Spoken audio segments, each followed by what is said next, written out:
Mateo capítulo 12, Evangelio de Mateo capítulo 12. Tenemos algo pendiente por acá en la vuelta. Vamos a estar leyendo de ese capítulo 12 de Mateo, los versículos 40 y 41. Mateo capítulo 12, versículos 40 y 41. ¿Encontraron, hermanos? Sí. Porque como estuvo Jonás en el vientre del gran pez 3 días y 3 noches, así estará el Hijo del Hombre en el corazón de la tierra 3 días y 3 noches. Los hombres de Nínive se levantarán en el juicio con esta generación y la condenarán, porque ellos se arrepintieron a la predicación de Jonás, y he aquí más que Jonás en este lugar. No sé si recuerdan, hace 2 domingos atrás habíamos estado hablando de cómo los líderes religiosos le estaban pidiendo señal del cielo al Señor, pero no para poder creer, simplemente era para tentarle. Le pedían una señal del cielo cuando el Señor había hecho cosas que ningún hombre ha hecho ni hará jamás. Sin embargo, el Señor aquí en estos versículos que nosotros comenzamos a leer le da una respuesta. Dice, porque como estuvo Jonás en el vientre del gran pez 3 días y 3 noches, así estará el Hijo del Hombre en el corazón de la tierra 3 días y 3 noches. Esta es la respuesta de Jesús a los líderes religiosos que para tentarle querían que hiciera una señal del cielo. Vemos la maldad que había en los corazones del liderazgo de Israel en ese tiempo. Vemos la apostasía tan grande. Vemos las tinieblas en el corazón de esta gente que decía, se llamaban el pueblo de Dios, los descendientes de Abraham, el pueblo del pacto, el pueblo de las promesas, el pueblo de la bendición. Sin embargo, cuando Cristo viene, tienen el Mesías que tanto habían esperado, y como leímos hace unos domingos atrás, cuando dice el Evangelio de Juan, a los suyos vino y los suyos no la recibieron. Así que Jesús le da esta respuesta acá, porque como estuvo Jonás, ¿quién fue Jonás, hermano? Tenemos que conocer un poco. Jonás, un profeta. Jonás, un profeta de Israel en el siglo VIII. Más o menos Jonás profetizó en el año 760, 780, fue contemporáneo del profeta Amós y quizás contemporáneo del profeta Oseas. Jonás fue profeta de Israel, siendo él mismo israelita, en el reino del norte. Jonás profetiza al reino del norte, pero en una ocasión especial, Jonás es comisionado por Dios para salir de su país e ir a un país vecino, ir a la ciudad de Nínive a predicar el mensaje de arrepentimiento. Y esto es exclusivo de Jonás, por lo menos no tenemos registro bíblico de que Dios haya ordenado a otro profeta salir de su tierra con otro mensaje para otro pueblo. Ahora, hermanos, el libro de Jonás es una historia, por supuesto, real, pero muy, muy, muy fantástica lo que pasa ahí, muy increíble los acontecimientos que se dan en el relato de ese libro histórico, y eso lo ha llevado a que muchos lo cuestionen, principalmente la teología de corte liberal, que no cree mucho en las cosas sobrenaturales, y bueno, juzgan el relato de Jonás por lo increíble de esta historia, que es 100% seria y verídica, como una fábula, como un cuento, como un mito, pero lo cierto, hermanos, es que Jonás fue un profeta de Dios, fue comisionado por Dios para llevar ese mensaje a esta gente que ante los ojos de Israel eran inmundos por ser gentiles, eran aborrecidos por los israelitas. Todo aquel que no pertenecía al pueblo de Dios era considerado una persona que no tenía valor de ser. Por tanto, Jonás, como vemos en el relato de su historia, no quiere ir a llevar el mensaje de arrepentimiento. Así que vamos a ver en la historia de Jonás, porque es la señal que el Señor le da a esta gente. Vamos a ver que en la historia de Jonás hay cosas muy similares a Cristo, pero hay otras que son completamente contrarias entre Jonás y Cristo. Hay cosas que son muy, ¿cómo podemos decir? Que son muy, muy parecidas a la vida y a la obra que el Señor Jesucristo hizo en su ministerio, pero hay otras cosas que son completamente contrarias. El primer registro que encontramos de Jonás, hermanos, para ubicarnos un poco, está en el segundo libro de los Reyes. Ahí se nos dice que Jonás era de una ciudad, en Segunda Reyes 14, capítulo 14, versículo 25, se nos dice que era natural de una ciudad llamada Gat-Efer.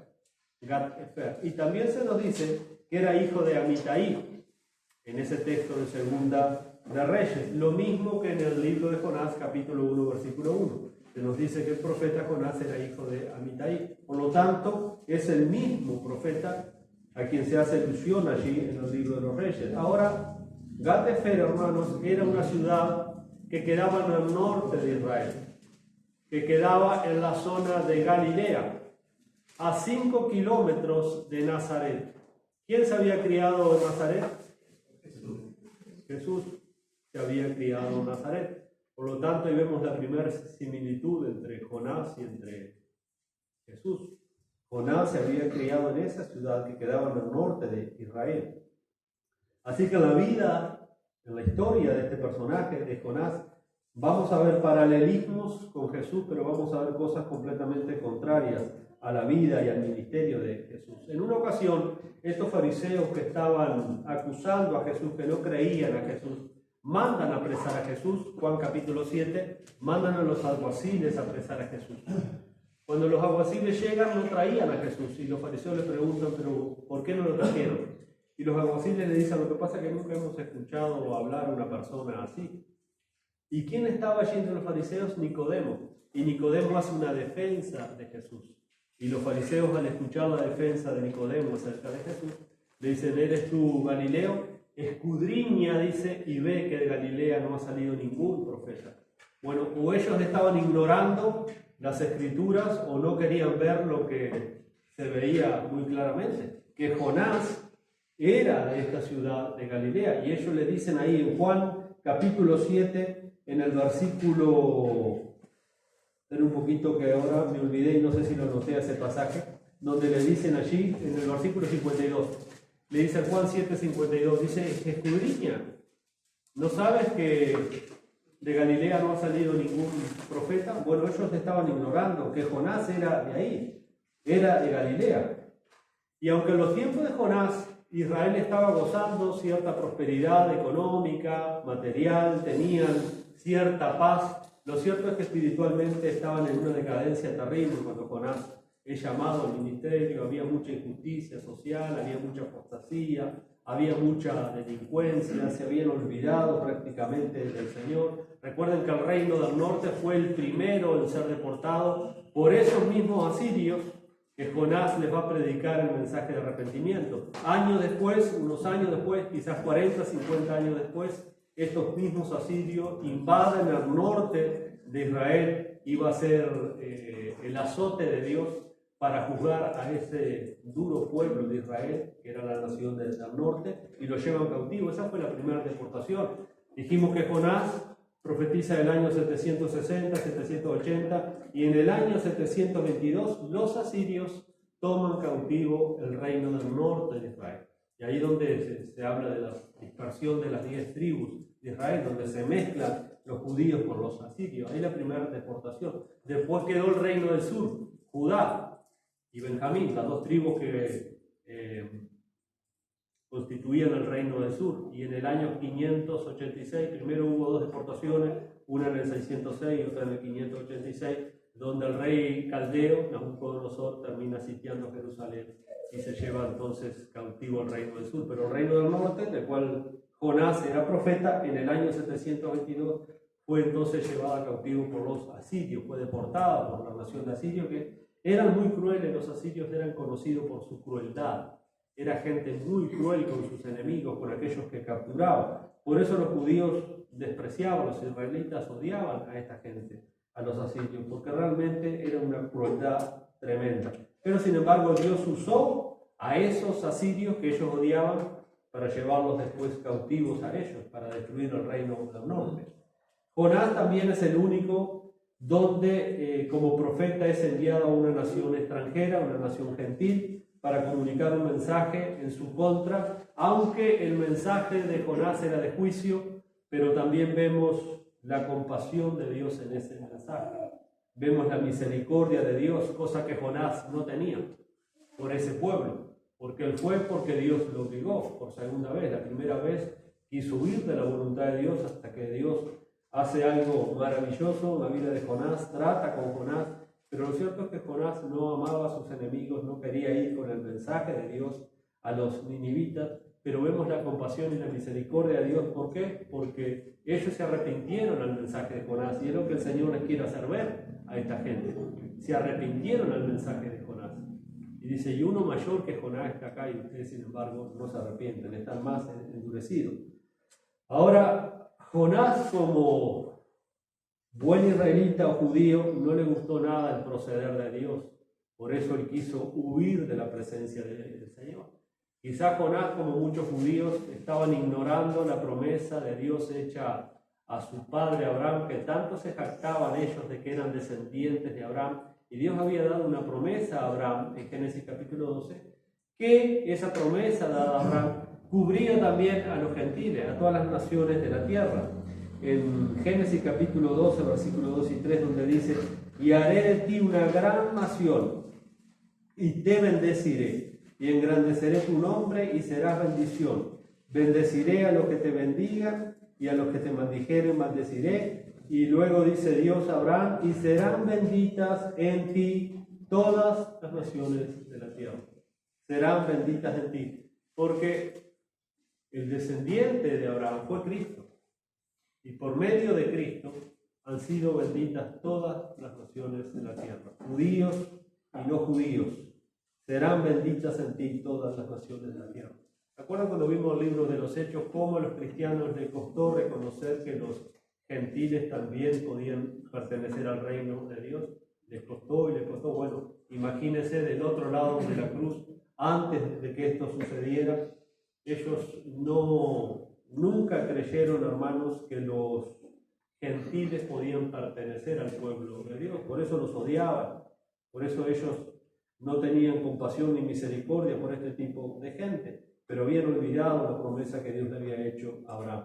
Israel entonces también había olvidado que ellos debían servir como la luz, es decir, tenían que ser el ejemplo a las naciones, cosa que Israel no fue luz ni fue ejemplo a las naciones, al contrario, hicieron abominaciones peores que las naciones vecinas, conociendo lo que Dios había demandado de ellos, advirtiéndole Dios muchas veces que no copiaran lo que hacían sus vecinos.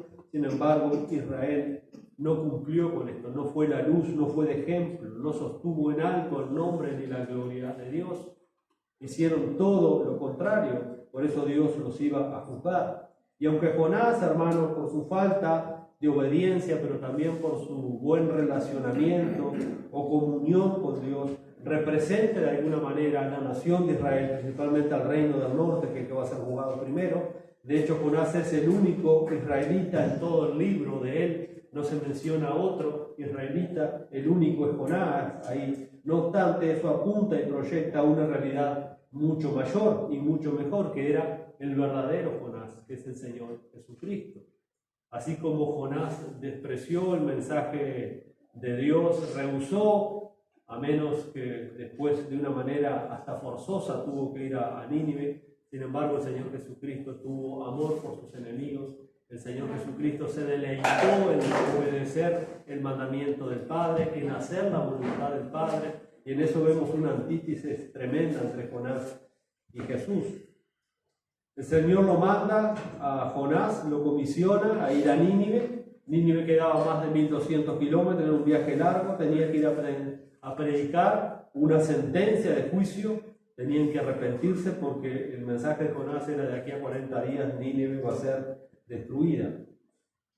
Pero Jonás dice que desobedece y toma un barco y se va a la dirección contraria.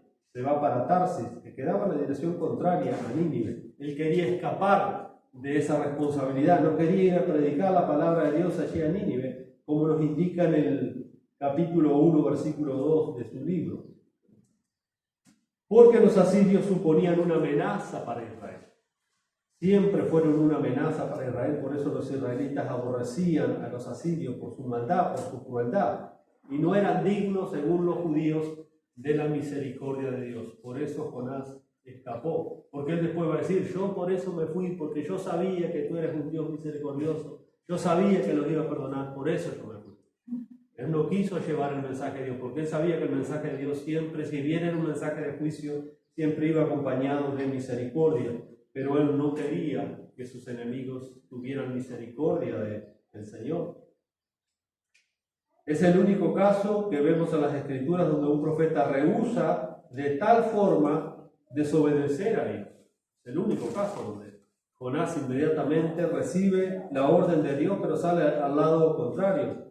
Sin embargo, acá hay uno de los grandes contrastes con Cristo, que Cristo fue obediente. Cristo jamás cuestionó la voluntad del Padre, la hizo con gozo, la hizo con deleite, aun cuando tenía también que venir a predicar y venir a morir por aquellos que le odiaban, por aquellos que le aborrecían. Y sin embargo, Jesús no cuestionó nunca la voluntad del Padre.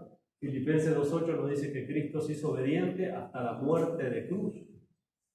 Ese es uno de los grandes contrastes entre Jonás y Cristo.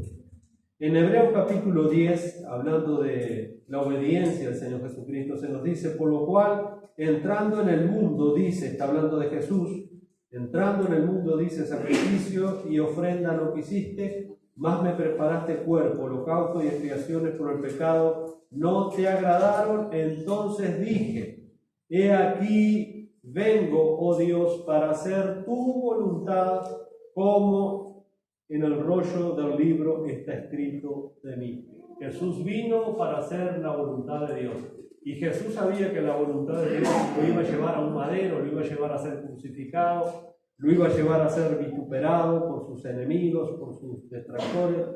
Jesús jamás cuestionó la voluntad ni el plan de Dios, nunca. Cosa que Jonás inmediatamente: ¿cómo que me vamos a ir a predicar a Nínive, a esos paganos? No, antes de predicar a Nínive me voy. Prefiero rebelarme en contra de Dios que llevar el mensaje de las buenas nuevas a mis enemigos.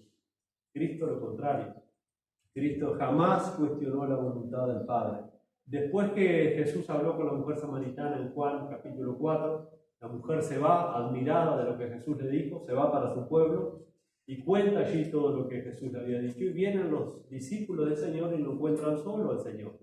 Y entonces quieren persuadir a Jesús a que coma algo porque no había comido. Y en el versículo 34 de Juan 4, Jesús le dice a los discípulos: mi comida es que haga la voluntad del que me envió y que termine su obra. Vemos la obediencia de Jesús. Jesús estaba bien enfocado en lo que tenía que hacer, la voluntad de Dios. Por eso le decía que jamás cuestionó la voluntad de Dios. Hasta donde vamos viendo, hermano, una aplicación práctica para nosotros hoy. Hasta donde vamos viendo. ¿A quién me parezco? ¿A Jesús o a Jonás? Personalmente, lo digo por mí, me parezco más a Jonás. Depende del día. Depende del día, ¿no? A veces nos dice el Señor: tenés que ir a Nínive, y agarramos el primer barquillo a Tarsis. Yo te voy a dar Nínive. ¿Cuántas veces, hermanos, nosotros tenemos prejuicios? Sabemos lo que Dios dice en la Escritura, no lo hacemos. Tenemos el ejemplo de Cristo, el cual tenemos que copiar, el de Cristo, no el de Jonás. Filipenses 2:5: haya pues en vosotros el mismo sentir que hubo en Jonás el profeta. En Cristo Jesús. Hermanos, nosotros a veces somos así como Jonás. Y estos judíos a quien Cristo está hablando eran peor que Jonás. La dureza del corazón que tenían, rehusando la voluntad de Dios, porque esa es la naturaleza humana muchas veces, cuestionar. Jonás cuestiona la voluntad de Dios. Él tenía supuestamente un plan mejor que el de Dios, que era que esas personas no recibieran la bondad ni la misericordia. Sin embargo, Dios tiene que tratar de una manera dura con Jonás, como muchas veces lo hace con nosotros, para que podamos participar de su plan. A veces disparamos toda la vida del plan de Dios, hermano. Y las calamidades que nos siguen, ¿cómo le fue a Jonás después que disparó de Dios? ¿Dios lo dejó tranquilo a Jonás? No, hermano, Dios no nos va a dejar tranquilos hasta que estemos en el centro de su voluntad. Por eso va a comisionar un gran pez que nos trague, por eso va a comisionar tormentas que nos den vuelta la barca patas para arriba, por eso va a comisionar una planta que nos parece que nos hace sombra y a la noche comisiona un gusano que come esa planta. Trata con nuestra vida, trata con nuestros prejuicios, trata con nuestro corazón. Él tiene que tratar con nosotros. Por eso Jesús le dice, mayor que Jonás es lo que hay acá. Y sin embargo ustedes, los ninivitas que ustedes lo tenían como inmundos, paganos, como bárbaros, ellos se arrepintieron. Una predicación de juicio muy sencilla. Usted hace 3 años que me escuchan hablar del reino de Dios y ver milagros y están peor que los asirios. Y esa generación las va a juzgar a ustedes. Y va a juzgar esta generación también. Porque a nosotros se nos ha dado tremendas cosas, tremendas bendiciones, tremendas revelaciones de la voluntad de Dios en Cristo, en el Evangelio. Y sin embargo, muchos andan aún solicitando esas señales de Dios, como hablábamos los domingos anteriores. Jonás, hermanos, se pasa la vida huyendo de la voluntad del Señor. Muchas veces somos así, eludimos nuestra responsabilidad para con Dios, pero Dios, que es soberano, hermanos, y mueve todas las cosas para el designio de su voluntad soberana, va a utilizar aún su propia creación con tal de traernos de nuevo a su voluntad si realmente somos sus ovejas descarriadas. Vemos en la vida del profeta Jonás, hablando de la desobediencia y la rebelión de Jonás, que Dios primero hace levantar una gran tempestad en el barco. Jonás, sin embargo, iba dormido, tranquilamente, no pasa nada, me voy, me salgo con la mía. No, la desobediencia tiene consecuencias. Se levantó una gran tormenta. ¿Quién levantó esa tormenta? ¿El diablo? No, el Dios soberano. Levantó una gran tormenta. Jonás, lo vemos ahí en Jonás 1:4, hace levantar una gran tormenta. En Jonás 1:17, Dios disposiciona un enorme pez, una bestia, que lo trague, que se lo coma. Luego después en el capítulo 4, versículo 6, como le decía, Dios hace que salga una planta. Jonás estaba en el desierto al rayo del sol esperando que cayera fuego y consumiera a los ninivitas.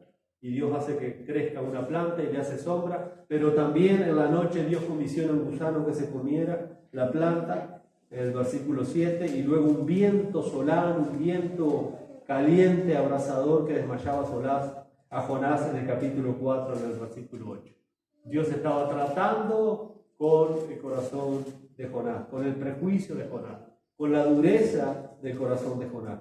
Así que no había forma de escapar en última instancia del Señor. ¿Me puedo escapar del Señor? A mí me parece, hermano, el pecado nos engaña tanto que nos parece que nosotros no podemos escapar del Señor. Jonás no pudo escaparse del Señor. Volvió a donde Dios lo tenía, y una vez que lo tenía acá, dice, anda, levántate y ve a Nínive. Lo mismo que le dijo la primera vez, allá salió. No salió bien Jonás a Nínive. Salió mascando arena, salió mascando tierra para Nínive, con más ganas de devolverse que otra cosa, pero ya sabía lo que le había pasado. Hermano, no podemos huir de la voluntad de Dios. En Salmo 139, versículo 7 en adelante, ¿qué dice? ¿A dónde me iré de tu espíritu y a dónde huiré de tu presencia? Si subo al cielo, allí estás. Y si en el Seol hiciera mi estrado, allí estás tú. Y si tomara las alas del alba y cruzara hasta el otro lado del mar, y allí mismo me asirá tu mano. Hermanos, no nos podemos escapar de la voluntad de Dios. Si realmente somos hijos de Dios y por dureza en nuestro corazón, si por incredulidad nos rebelamos, Dios nos va a traer de nuevo al redil. Dios va a tratar con nosotros. Dios nos disciplina. Acá vemos que Dios está tratando con Jonás, está disciplinando. Todos sabemos lo que dice Hebreos capítulo 12, cuando habla que Dios al que ama disciplina y azota a todo aquel que toma por hijo. No nos podemos escapar de la voluntad de Dios. Y aunque podamos estar durmiendo espiritualmente, pensando que estamos bien, como estaba durmiendo Jonás, sin embargo, en ese sueño espiritual se empezó a levantar una gran tempestad. Y él reconoció, los marineros estaban asustados, y dice, ¡hey, dormilón! Levántate y clama a tu Dios. Y él, cuando salió medio dormido, porque así es la la rebelión en contra de Dios, nos dormimos espiritualmente, vio que había una gran tempestad y dice, no muchacho, esta tempestad es por mi culpa. Dice, ¿quién es tu Dios? ¿De dónde vienes? ¿Qué has hecho? Y él dice, no, esta tempestad es por mi culpa. Es por mí. Él reconoció que eso estaba pasando porque la conciencia le acusó. Yo sabía que tenía que ir a Nínive y no fui. Y ahora está pasando lo que tiene que estar pasando. Dios no puede ser burlado, dice Gálatas capítulo 6, todo lo que el hombre siembre, eso también va a cosechar, hermano. Jonás estaba cosechando lo que había sembrado, la cosecha de la desobediencia. Vemos entonces cómo Dios prepara todo esto para traerlo otra vez a Jonás a su voluntad. El Salmo 138, versículo 8 también es un salmo muy elocuente donde dice, Jehová cumplirá su propósito en mí. Jehová cumplirá su propósito en mí. Lo hizo con Jonás y lo va a hacer con cada uno de nosotros, hermanos. Jonás pensó o quizás creyó que su pueblo, Israel, merecía algo más y mejor que ver a Dios perdonar a sus enemigos. Él no estaba dispuesto a ver cómo Dios extendía misericordia a estos asirios que ellos despreciaban. Bueno, hermano, acá vemos otro contraste con Cristo. Cristo gozosamente se ofreció para poder ver la gracia y el amor de Dios a los pecadores. Mientras Cristo estaba en la cruz, oraba por aquellos que lo estaban injuriando. Padre, perdónalos porque no saben lo que hacen. Mientras Jonás estaba en el desierto, quizás orando que caiga fuego del cielo y los consuma y los mate a todos. Jesús, mientras estaba en la cruz, clamaba por los que estaban ahí abajo. Padre, perdónalos porque no saben lo que hacen. Vemos una gran diferencia, que hay una gran antítesis entre Jonás y entre Cristo. Hermanos, Cristo sabía que la humanidad estaba bajo la ira de Dios, que la humanidad estaba perdida, que necesitaba reconciliarse con su Creador y Él vino por aquellos que le odiábamos, por aquellos que le despreciamos y Él dio su vida por nosotros.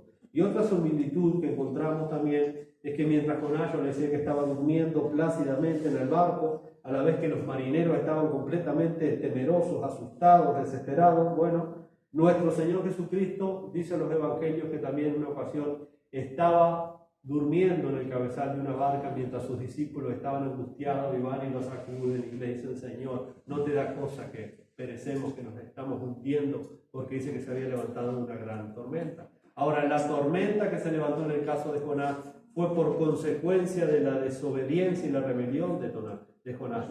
La tormenta que se aplaca en la barca donde va el Señor Jesucristo fue por causa de la obediencia y la autoridad del Señor Jesucristo.